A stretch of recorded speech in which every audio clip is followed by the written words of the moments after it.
Hello everyone, Instructor Sean here, and in today's video we're going to be talking about bowing. Check it out.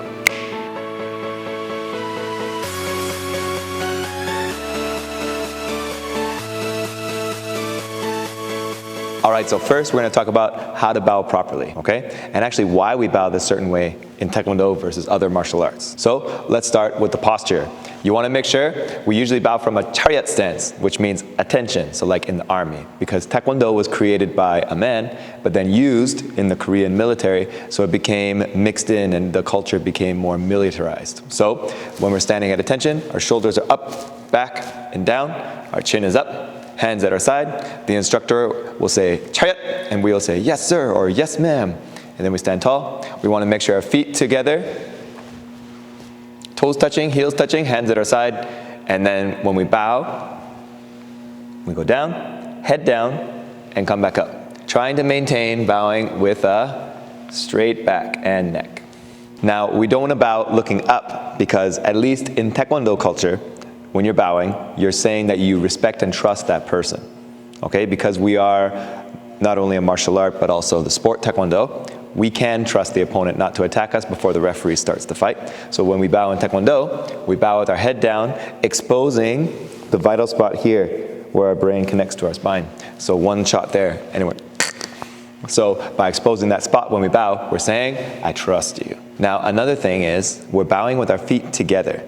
And from the chariot stance, the attention stance, like in the army, because in the army, it's all about looking perfectly rigid. Now, a lot of students might think that that's uncomfortable, putting our feet together and then bowing like this, especially if you're having a hard time with the stretch where you touch your toes. It might be a little more difficult. More neutral stance, as you'll see in karate bowing and other kinds of martial arts, is they actually have their feet on a bit of an angle like this.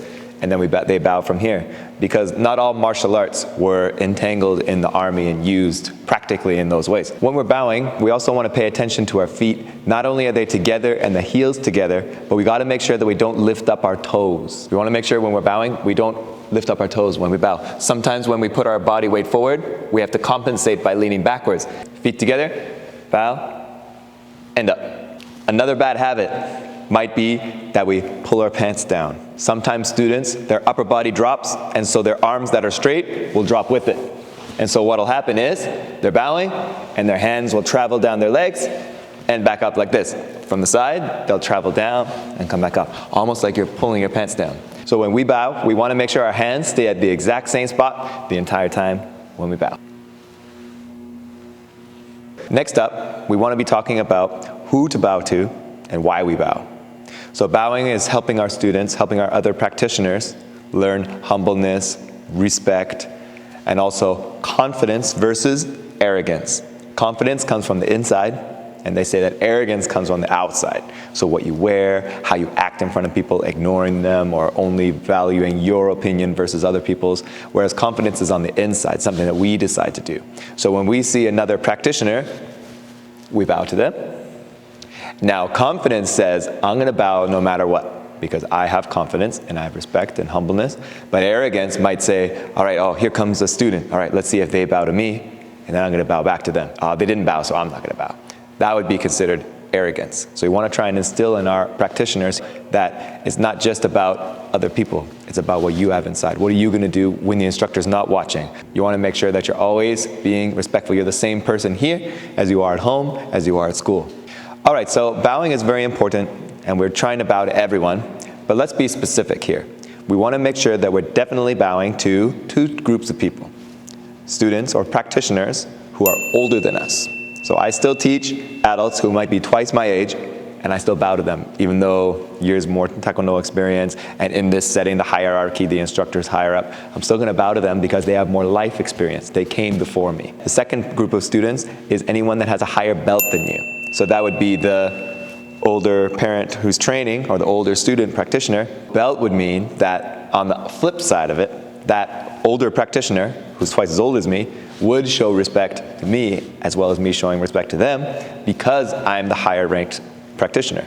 So it doesn't matter if they're older than you, or a higher belt than you. We want to make sure that we're bowing properly to them, above all. But then also, we can instill that confidence in bowing to everyone. and building up that great humility that makes martial arts such a powerful force in your life.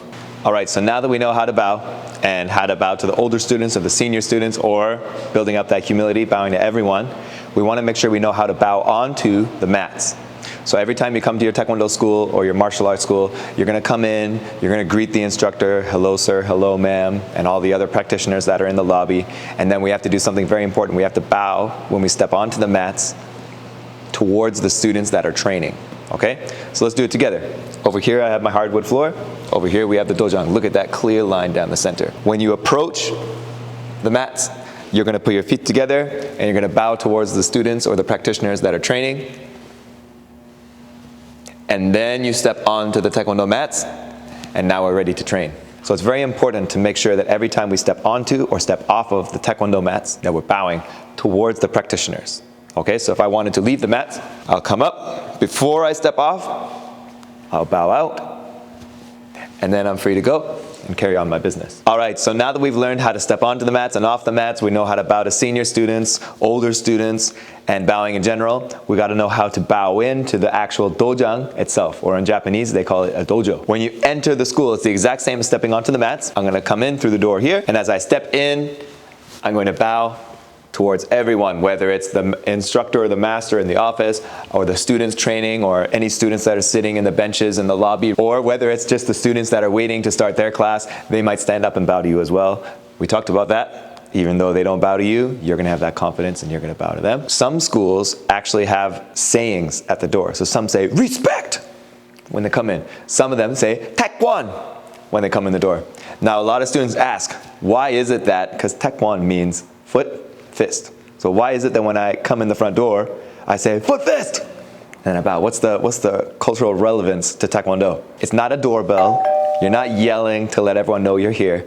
The story is actually more historical. So when the creator of Taekwondo, General Choi, was creating a name for Taekwondo, he liked the name Taekwondo. Other people who may have had a control over naming Taekwondo, they wanted to call it something else.